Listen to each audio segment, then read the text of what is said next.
हरे कृष्णा, राधे राधे। आज आप सुनेंगे जन्माष्टमी व्रत की कथा।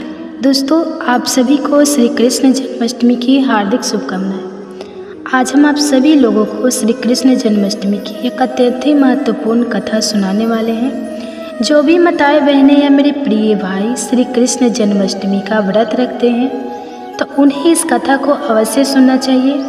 इससे मनोवांछित फल की प्राप्ति होती है। कान्हा जी आपकी सभी मनोकामनाएं अवश्य पूरी करते हैं। आज की इस वीडियो में हम श्री कृष्ण जन्माष्टमी पर सुनी जाने वाली कथा कहानी सुनेंगे। दोस्तों, श्री कृष्ण जन्माष्टमी का व्रत भाद्रपद में कृष्ण पक्ष की अष्टमी तिथि को मनाया जाता है और श्री कृष्ण जन्माष्टमी को भगवान श्री कृष्ण के जन्मोत्सव के रूप में मनाया जाता है। भगवान श्री कृष्ण का जन्म भाद्रपद कृष्ण पक्ष की अष्टमी को बुधवार के दिन रोहिणी नक्षत्र में अर्धरात्रि के समय हुआ था। जन्माष्टमी का यह व्रत पूरे साल में रखे जाने वाले व्रत में सबसे बड़ा माना जाता है। इस व्रत को व्रत राजी कहा जाता है। ऐसी मान्यता है कि जो कोई भी जन्माष्टमी का एक व्रत करता है उसे पूरे साल के सभी व्रत करने जितना पुण्य मिलता है। 1 करोड़ एकादशी का व्रत करे तब जाकर एक जन्माष्टमी व्रत के फल के बराबर पुण्य मिलता है। जो भी जन्माष्टमी का व्रत करता है भगवान श्री कृष्ण उसकी सभी मनोकामनाएं पूरी करते हैं। ऐसी मान्यता है कि जो जन्माष्टमी के दिन भगवान श्री कृष्ण को केवल एक झूला भी झूला देता है तो भगवान श्री कृष्ण उसकी भी सभी मनोकामनाएं पूर्ण कर देते हैं। जो भी मनुष्य जन्माष्टमी का व्रत रखता है और मैं जो अब आपको जन्माष्टमी व्रत की यह कथा आपको सुनाने जा रही हूँ उस कथा को सुनता है तो उसके सभी पाप नष्ट हो जाते हैं। चलिए दोस्तों, अब हम सुनते हैं श्री कृष्ण जन्माष्टमी व्रत की कथा। तो प्रेम से बोलिए श्री कृष्ण भगवान की जय। दोस्तों, द्वापर युग में जब पृथ्वी पाप और अत्याचार से भरने लगी तब पृथ्वी ने गौ माता का रूप बनाकर सृष्टि के रचयिता भगवान ब्रह्मा जी के पास गए। गाय के रूप को धारण की हुई पृथ्वी माता के साथ सभी देवता ब्रह्मा जी के पास गए और सभी देवताओं ने मिलकर भगवान ब्रह्मा जी को पृथ्वी की दुखद गाथा सुनाई।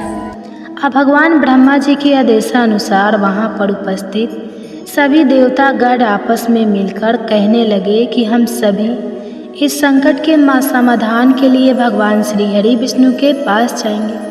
और सभी लोग गौ माता को साथ लेकर श्री हरि भगवान विष्णु जी के पास क्षीर सागर में जा पहुँचे। भगवान श्री हरि विष्णु शेषनाग की सैया पर बैठे विश्राम कर रहे थे। अब सभी देवतागण वहां जाकर भगवान विष्णु जी की स्तुति करने लगे। जब सभी देवतागण एक साथ भगवान श्री हरि विष्णु स्तुति करने लगे तब भगवान श्री हरि विष्णु की निद्रा भंग हुई। तब भगवान विष्णु ने सबके आने का कारण पूछा। तब दीनहीन वाणी में पृथ्वी देवी बोली कि हे प्रभु, संपूर्ण भूमंडल पाप और अत्याचार से घिर गया है। पृथ्वी पाप और अत्याचार से त्राही त्राही करने लगी है। इसलिए हे प्रभु, कृपा करके आप इस संकट का निवारण करें और पृथ्वी को संकट से मुक्त करें। यह बात सुनकर भगवान श्री हरि विष्णु जी से बोले कि ठीक है, मैं पृथ्वी को समस्त दानव से बचाने के लिए मैं ब्रज मंडल में वासुदेव भार्या और कंस की बहन देवकी के गर्भ से जन्म लूँगा। इसलिए तुम ब्रज भूमि में जाकर यादव कुल में अपना शरीर धारण करो और मेरे द्वारा की जाने वाली बाल लीलाओं का आनंद लो। अब इतना कहकर भगवान श्री हरि विष्णु अंतर्ध्यान हो गए और अब सभी देवता और पृथ्वी देवी ब्रज भूमि पर आकर यादव कुल के नंद यशोदा और गोपियों के रूप में पैदा हुए। इसके बाद कुछ दिन ऐसे ही व्यतीत होते गए। कुछ दिनों के बाद वासुदेव और देवकी अपने साले कंस के साथ गोकुल में जा रहे थे और पृथ्वी को अपने आतंक से त्राही त्राही करने वाला और कोई नहीं देवकी का भाई कंस था। जब वो तीनों गोकुल धाम जा रहे तभी अचानक से देवकी का भाई कंस था। जब वो तीनों गोकुल धाम जा रहे थे तभी अचानक से भविष्यवाणी हुई, अरे दुराचारी कंस, जिसको तू अपनी बहन समझकर अपने साथ ले जा रहा है उसके गर्भ से जन्म लेने वाला 8वां पुत्र तेरी मृत्यु का कारण बनेगा। इतना सुनते ही कंस ने तुरंत ही तलवार उठा ली और देवकी को मारने के लिए दौड़ पड़ा।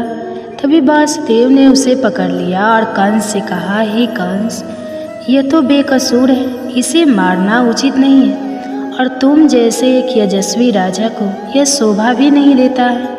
इसलिए जब भी देवकी के गर्भ से जब भी किसी संतान का जन्म होगा तो उसके जन्म लेते ही मैं आपको अपनी सारी संतान दे दूंगा। आप उनका कुछ भी करना, तब आपको कौन मार सकेगा। अब जब कंस ने उसकी बात सुनी तब उस अत्याचारी कंस ने वासुदेव की बात मान ली और वासुदेव और देवकी को ले जाकर एक जेल खाने में बंद कर दिया। अब जब भी देवकी को कोई पुत्र होता था तब वह कंस उस पुत्र को मार देता था। देवकी के 7 पुत्रों के मारे जाने के बाद 8वीं गर्भ की बात कंस को जब मालूम हुई तो इस बात का पता चलते ही कंस ने देवकी और वासुदेव को एक विशेष कारागार में डलवा दिया और वहाँ पर कारा पकड़ लगा। भाद्रपद के कृष्ण पक्ष की अष्टमी को अर्धरात्रि के समय पद्मधारी भगवान श्री कृष्ण का जन्म हुआ। चारों ओर प्रकाश फैल गया। लीलाधारी भगवान की लीला देखकर वासुदेव और देवकी उनके सामने हाथ जोड़कर खड़े हुए। भगवान श्री कृष्ण ने जब अपना बाल रूप लिया तब देवकी और वासुदेव की हाथों की हथकड़ियाँ टूट गई। दरवाजे अपने आप खुल गए। पहरेदारों को नींद आ गई। तब वासुदेव भगवान श्री कृष्ण जी को अपने साथ लेकर वहाँ से निकल गए। जब वासुदेव जी ने यमुना को पार करने के लिए यमुना के अंदर प्रवेश किया तब यमुना का स्तर बढ़ने लगा। भगवान के चरण कमल छूने को ललायित यमुना भगवान श्री कृष्ण के पैरों को जब वह छू लेती है तब भगवान के चरण कमल का स्पर्श करते हैं वह एकदम से नीचे उतर गई और बिल्कुल घट गई। वासुदेव पैदल ही यमुना को पार कर गए और गोकुल धाम पहुंच गए। वहां जाकर उन्होंने देखा कि एक दरवाज़ा खुला हुआ है।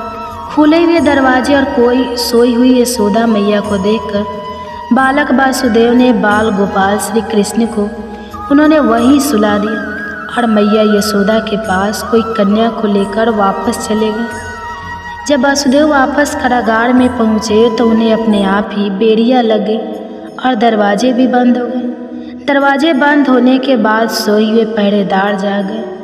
अब हथकड़ियाँ लगने के बाद वह कन्या जोर जोर से रोने लगी। तब पहरेदार ने कन्या की रोने की आवाज़ सुनकर कंस के पास खबर भेज दी कि देवकी की 8वीं संतान का जन्म हो चुका है। यह सुनते ही कंस दौड़ता हुआ कन्या को हाथ में लेकर जैसे ही पत्थर पर पटकने ही वाला था तभी वह कन्या हाथों से छूकर आकाश में उड़ गई और साक्षात देवी के रूप में प्रकट हो गई और कहने लगी, अरे दुराचारी कंस, तुम्हें मारने वाला तो गोकुल में पहले ही पैदा हो चुका है, अब तुम्हारा वही वध करेगा। तब भगवान श्री कृष्ण ने आकासुर और तारकासुर और कंस जैसे राक्षसों का वध करके पृथ्वी देवी और अपने भक्त जनों की रक्षा की। बोलिए कृष्ण भगवान की जय। दोस्तों चलो अब मैं आप सभी को एक और पुरानी कथा का अनुसरण आपको कराता हूँ। एक पुरानी कथा के अनुसार महादेव शिव शंभु को जब श्री कृष्ण भगवान के बाल रूप के दर्शन करने की अभिलाषा हुई तब उन्होंने एक योगी का भेष बनाया और मैया यशोदा के द्वार पर गोकुल में नंद भवन के बाहर पहुंचकर आवाज़ लगाई और भगवान शिव शंभु ने कहा, अलख निरंजन।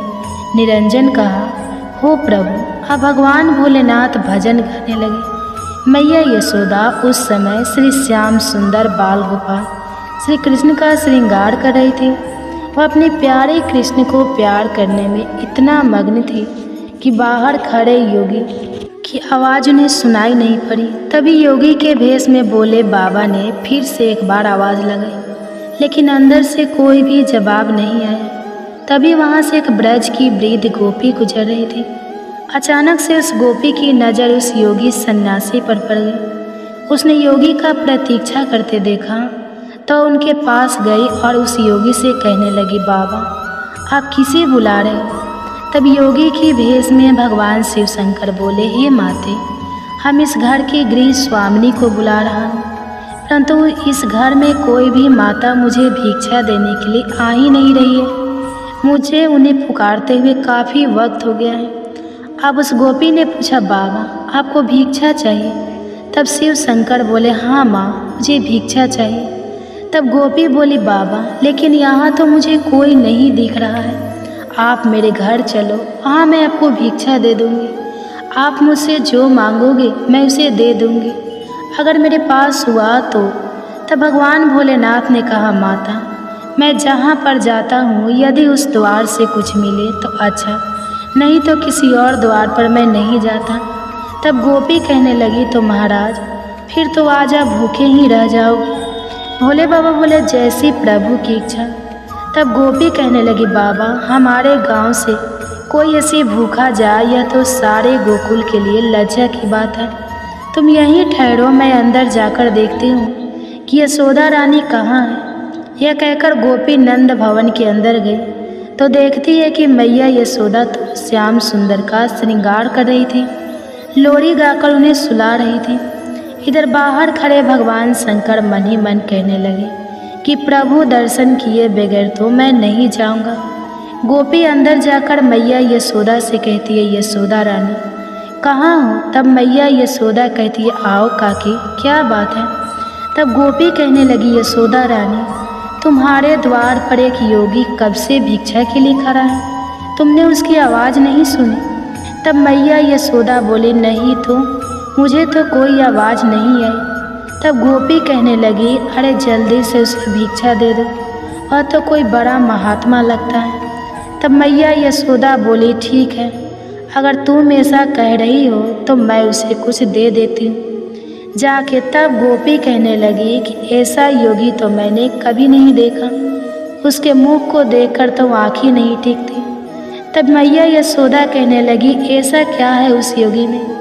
तब वह गोपी बोली, अरे इतना तेज है उसकी ललाट पर जैसे सूर्य का तेज होता है, और देखो कितना बड़ा नियम है उसका कि वह जिस द्वार पर भिक्षा के लिए खड़ा हो जाता है वह बस वहीं से भिक्षा लेता है, और भिक्षा ना मिलने पर भूखे पेट ही लौट जाता है।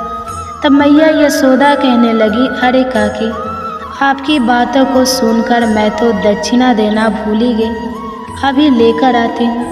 तब मैया यशोदा संदूक से धान और एक मोती की माला निकालते हुए कहती है, अगर वह महात्मा इतनी ही बड़ी दिव्य आत्मा है तो यह बहुमूल्य मोती की माला दे देती। इधर भगवान शिव शंभु बाहर खड़े खड़े मन ही मन श्याम सुंदर से बातें कर रहे थे। प्रभु दर्शन देने में इतना संकोच क्यों कर रहे हो?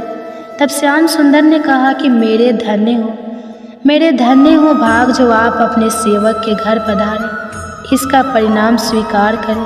तभी मैया यशोदा श्याम सुंदर को पालने में रखकर और दक्षिणा की थाल लेकर गोपी के साथ भवन से बाहर आई है। वहाँ योगी वेश में शिव शंभु प्रतीक्षा कर रहे थे।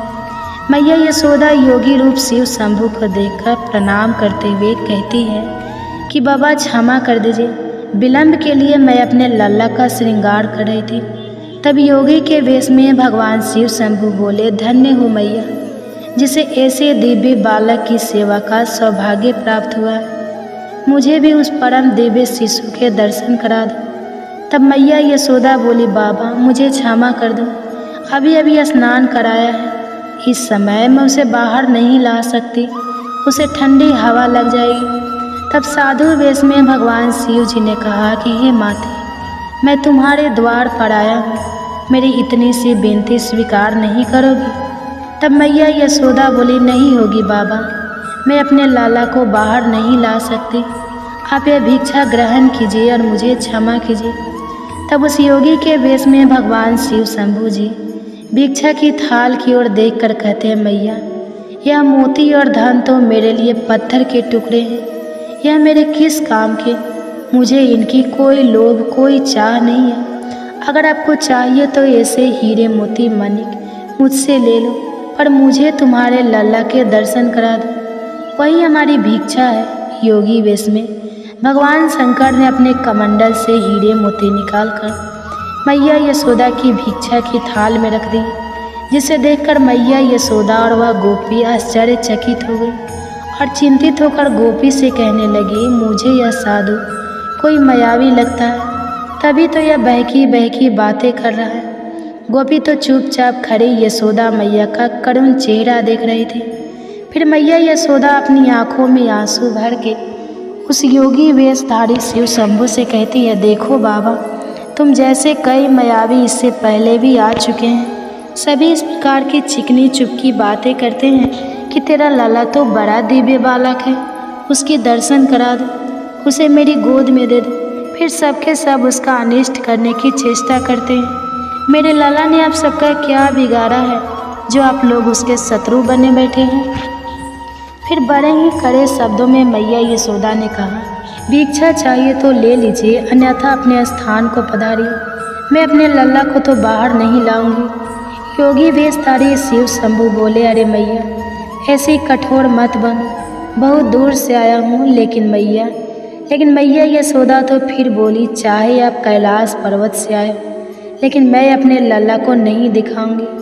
अगर तुम कैलाश पर्वत से आए हो तो वही भगवान शिव के दर्शन कर लेते। यहाँ किस काम से आए हो? योगी वेशधारी भगवान शिव शंभु बोले, भोली मैया, भगवान के साक्षात दर्शन करना कोई कठिन काम नहीं है, लेकिन उनके बाल रूप के दर्शन करना बहुत दुर्लभ है, इसलिए दर्शन की लालसा से तुम्हारे पर आया हूँ। कई युगों के बाद यह दर्शन करने को मिलते हैं।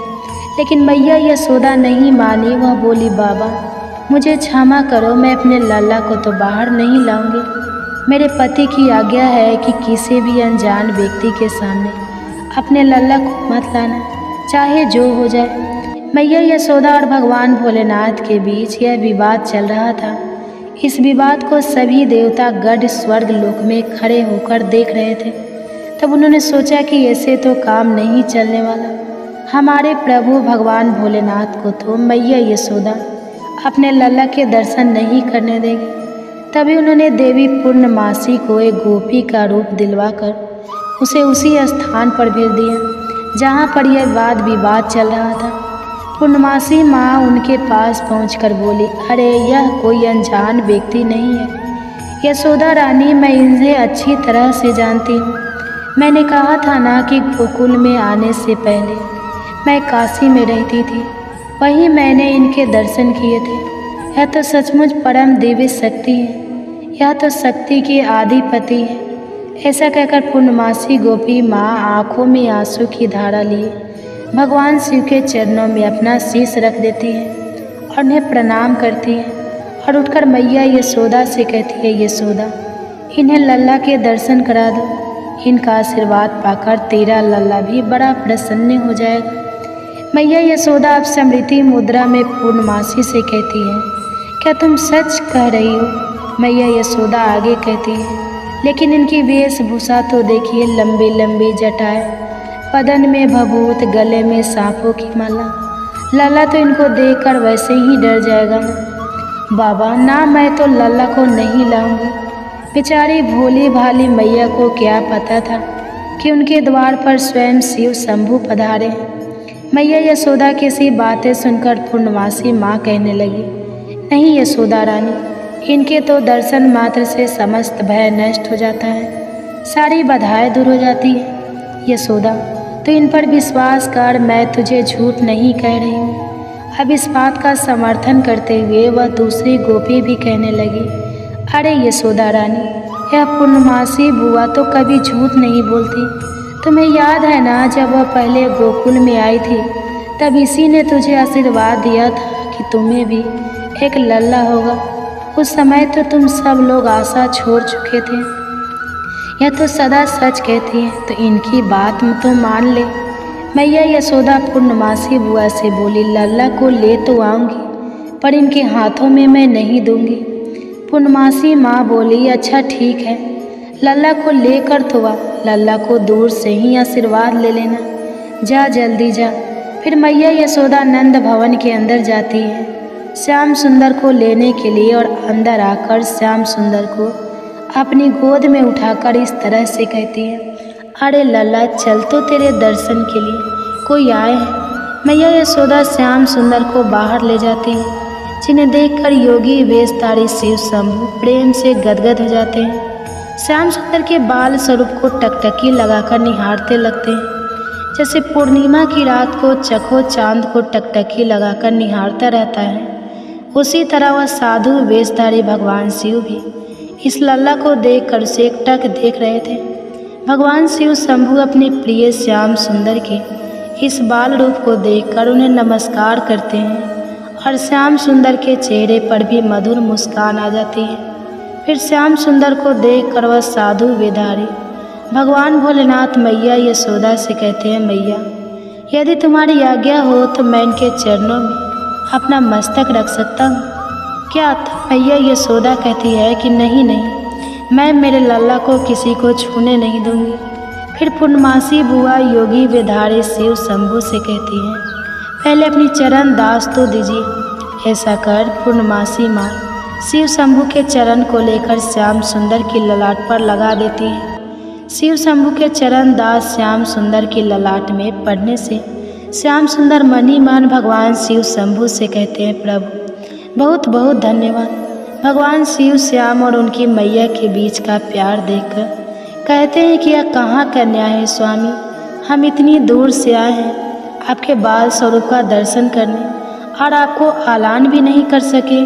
जिनके श्री चरणों से निकली पवित्र गंगा को हम अपने शीश पर धारण करते हैं, उन श्री चरणों को एक बार तो छू लेने देते। फिर भगवान शिव अपने शरीर के एक अदृश्य प्रतिबिंब से श्री श्याम सुंदर के चरणों का स्पर्श करते हैं और उनकी स्तुति पुरुष सुध से करते हैं, जो भगवान श्री श्याम सुंदर को बहुत प्रिय है। इसके बाद योगी वेशधारी भगवान शिव शंभु मैया यशोदा से कहते हैं कि इस युग में यह तेरा लल्ला मेरे नैना भाई रे निहाल प्रभु, लाल की प्यासी अखियाँ कोई निहाल नर्म ले ले। अब माता यशोदा कहती है कि योगी बाबा तो भिक्षा ले लो। तब भगवान शिव कहते हैं कि अपने हीरे मोती या पत्थर आप ही रख लो, यह मेरे किस काम के, मैं तो मालामाल हो गया तेरे लाल का दर्शन करके। यही मेरी शिक्षा थी और यही मेरी भिक्षा थी।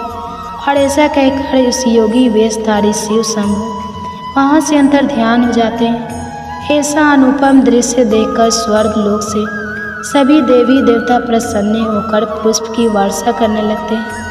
जन्माष्टमी के दिन श्री कृष्ण के दर्शन की इस कथा को जो कोई भी सुनता है, उसे भगवान श्री कृष्ण के बाल रूप के दर्शन करने का सौभाग्य प्राप्त होता है और पुण्य फल भी प्राप्त होता है। बोलो श्री कृष्ण भगवान की जय। जय श्री कृष्णा, राधे राधे। दोस्तों, आपको हमारे द्वारा सुनाए गए श्री कृष्ण जन्माष्टमी व्रत कथा कैसी लगी, हमें कमेंट्स करके अवश्य बताना। साथ ही इस वीडियो को आप सभी अपने लोग मित्र बंधुओं के साथ शेयर भी करना। दोस्तों, आज सभी ने अगर अभी तक हमारे चैनल को सब्सक्राइब नहीं किया है तो आप सभी लोग हमारे चैनल को सब्सक्राइब अवश्य करना। बाकी मित्रों, आप सभी का इस वीडियो को यहाँ तक देखने के लिए दिल से धन्यवाद। कि कृष्ण जन्माष्टमी का पर्व साल 2025 में कब मनाया जाएगा, आपको व्रत किस दिन रखना है और इस बार पूजा करने का शुभ मुहूर्त क्या रहेगा और व्रत खोलने का शुभ समय क्या है और कृष्ण जन्माष्टमी की संपूर्ण पूजा विधि क्या रहेगी, व्रत के नियम क्या रहेंगे, इस सभी जानकारी के लिए आप लास्ट तक वीडियो के साथ बने रहें। लेकिन वीडियो शुरू करने से पहले आपसे निवेदन है कि यदि वीडियो आपको थोड़ा भी अच्छा लगा हो तो वीडियो को लाइक कीजिए और व्रत की सफलता और मनोकामना की पूर्ति के लिए कमेंट्स बॉक्स में लिखिएगा जय श्री कृष्णा, जय लड्डू गोपाल की जय। तो चलिए बात करते हैं कृष्ण जन्माष्टमी की। दोस्तों, जन्माष्टमी के दिन को भगवान श्री कृष्ण के जन्मोत्सव के रूप में मनाया जाता है। भगवान श्री कृष्ण को श्री हरि विष्णु जी का 8वां अवतार माना गया है। मान्यता है कि कृष्ण जी का जन्म भाद्रपद मास के कृष्ण पक्ष की अष्टमी तिथि को रोहिणी नक्षत्र की मध्य रात्रि में हुआ था। इसलिए भाद्रपद मास की कृष्ण पक्ष की अष्टमी तिथि को भगवान का जन्मोत्सव मनाया जाता है। अष्टमी की तिथि हो या नक्षत्र रोहिणी हो, तो यह बहुत ही अद्भुत संयोग बनता है। दोस्तों, देश भर में जन्माष्टमी का पर्व बहुत ही हर्ष और उल्लास के साथ मनाया जाता है। खास तौर से मथुरा वृंदावन में यह पर्व बहुत ही धूमधाम के साथ मनाया जाता है। इस दिन अधिकांश लोग पूरा दिन व्रत और उपवास भी रखते हैं। आपको बता दें कि जन्माष्टमी का व्रत अष्टमी तिथि से शुरू होता है और इस व्रत का पारण नवमी तिथि में ही करना चाहिए, तभी इस व्रत का पूरा फल प्राप्त होता है। जो लोग इस व्रत को रखे उन्हें सप्तमी की रात में ही हल्का और सात्विक भोजन करना चाहिए। साथ में पूर्णतः ब्रह्मचर्य का पालन भी करना चाहिए। इसके बाद उपवास वाले दिन प्रातःकाल सुबह जल्दी उठकर नित्य कर्मों से निर्वित होकर स्नान आदि करके स्वच्छ वस्त्र धारण करें। इसके बाद अपने पूजा स्थल में पूर्व या उत्तर की ओर मुख करके शुद्ध आसन पर बैठ जाएं। अब आप हाथ में जल, पुष्प, अक्षत लेकर व्रत का संकल्प लें और मध्यकाल में काले तिल से स्नान करके माता देवकी जी के लिए प्रसूति गृह बनाना चाहिए। अब प्रसूति गृह में सुंदर बिछौना बिछाकर उस पर शुभ कलश की स्थापना करें। साथ ही भगवान कृष्ण जी को स्तनपान कराते हुए माता देवकी जी की भी सुंदर मूर्ति का चित्र स्थापित करें और पूजन में देवकी, वासुदेव, बालदेव, नंद, यशोदा और लक्ष्मी जी इन सभी का नाम लेते हुए विधिवत पूजा अर्चना करें। इसके बाद जन्माष्टमी की पूजा रात 12 बजे के आसपास निश्चिता काल के शुभ मुहूर्त में करनी चाहिए। लेकिन ध्यान रखें कि इस व्रत में आप अनाज का उपयोग नहीं कर सकते हैं। यह व्रत आप फलाहारी कर सकते हैं। इसमें आप गुट्टू का आटा का, सिंघाड़े का आटा, फल, चाय, दूध, जूस आदि ले सकते हैं। ड्राई फ्रूट्स ले सकते हैं। समा का चावल, साबूदाना आदि खा सकते हैं। आप रात्रि के समय जन्माष्टमी की पूजा करें। सबसे पहले आप लड्डू गोपाल की मूर्ति को पंचामृत से स्नान कराएं। फिर शुद्ध जल से, गंगा जल से स्नान कराकर उन्हें किसी साफ कपड़े से पोंछकर सुंदर चमकीले रेशमी वस्त्र और आभूषणों से सजाकर भगवान जी को किसी झूले या सिंहासन पर विराजित करें। इसके बाद लड्डू गोपाल की विधिवत पूजा अर्चना करें। जल, अक्षत, रोली, फल, फूल आदि चढ़ाएं, धूप दीप चढ़ाएं और भोग में पंचामृत, पिंजरी आदि का भोग लगाएं। लड्डू गोपाल के प्रिय माखन मिश्री का भोग भी अवश्य लगाएं। साथ में तुलसी दल शामिल भी अवश्य करें। अब आप भगवान श्री कृष्ण जी की आरती करें और विधिवत पूजा को संपन्न करें। जो लोग रात में ही व्रत का पारण करते हैं उन्हें प्रसाद खाकर अपना व्रत खोल लेना चाहिए। लेकिन यदि आप अगले दिन सुबह सूर्योदय के बाद करते हैं तभी आप प्रसाद खाकर व्रत का पारण करें। या जो लोग नवमी में व्रत का पारण करते हैं तो बहुत ही अच्छा रहता है। आपको बता दें कि जन्माष्टमी की रात को हो सके तो भजन कीर्तन करते हुए रात्रि जागरण करने से विशेष फल की प्राप्ति होती है। तो चले जानते हैं कि साल 2025 में जन्माष्टमी का व्रत कब रखा जाएगा, अष्टमी तिथि कब शुरू होगी और कब समाप्त होगी, रोहिणी नक्षत्र कब शुरू होगा और कब समाप्त होगा, निश्चिता काल पूजा का शुभ मुहूर्त क्या रहेगा और व्रत खोलने का समय क्या रहेगा। तो आपको बता दूं कि हिंदू पंचांग के अनुसार भाद्रपद के कृष्ण पक्ष की अष्टमी तिथि 15 अगस्त 2025 की रात को 11:49 पर शुरू हो रही है और अष्टमी तिथि की समाप्ति 16 अगस्त 2025 की रात को 9:34 पर होगी। ऐसे में इस साल जन्माष्टमी का पर्व 15 अगस्त और 16 अगस्त दोनों दिन ही मनाया जाएगा। ऐसे में जो लोग 15 अगस्त को जन्माष्टमी का व्रत रखेंगे तो वह लोग 16 अगस्त को व्रत का पारण करेंगे। वही जो लोग 16 अगस्त को व्रत रखेंगे तो वह लोग 17 अगस्त को व्रत का पारण करेंगे। लेकिन एक बात बता दूं कि 16 अगस्त को जन्माष्टमी का व्रत रखना ज़्यादा श्रेष्ठ रहेगा, क्योंकि उदय तिथि की जन्माष्टमी इसी दिन है और इस टेम्पल में भी 16 अगस्त को ही जन्माष्टमी मनाई जाएगी। 16 अगस्त को लगभग पूरा दिन अष्टमी तिथि व्याप्त रहेगा, जबकि 15 अगस्त को बहुत ही कम समय के लिए अष्टमी तिथि मिलेगी। इसलिए 16 अगस्त को जन्माष्टमी का व्रत रखना सर्वोत्तम रहेगा। और बात करें रोहिणी नक्षत्र की, तो दोस्तों रोहिणी नक्षत्र की शुरुआत 17 अगस्त 2025 की प्रातःकाल 4:38 पर होगी और रोहिणी नक्षत्र की समाप्ति 18 अगस्त 2025 की प्रातःकाल 3:17 पर रहेगी। दोस्तों इस बार जन्माष्टमी पर रोहिणी नक्षत्र नहीं रहेगा। और बात करें पूजा के शुभ मुहूर्त की, तो दोस्तों निश्चिता काल पूजा का शुभ मुहूर्त देर रात 12:04 से लेकर रात 12:47 तक रहेगा। इस शुभ मुहूर्त की कुल अवधि 43 ही रहेगी और बात करें व्रत पारण के समय की, तो जो लोग 15 अगस्त को व्रत रखेंगे वो अगले दिन सूर्योदय होने के बाद ही व्रत का पारण करेंगे। तो उनके लिए व्रत पारण का समय 16 अगस्त 2025 की सुबह 5:51 के बाद रहेगा। लेकिन कई स्थानों में व्रत का पारण रात की पूजा यानी निशिता काल की पूजा के बाद ही कर लेते हैं। तो ऐसे लोग जन्माष्टमी के व्रत का पारण 15 अगस्त की दिन रात को 12:47 के बाद ही करेंगे। लेकिन वही कुछ लोग अष्टमी तिथि समाप्त होने के बाद जन्माष्टमी के व्रत का पारण करते हैं। तो ऐसे में जन्माष्टमी के व्रत का पारण का समय 16 अगस्त 2025 की रात को 9:34 के बाद रहेगा।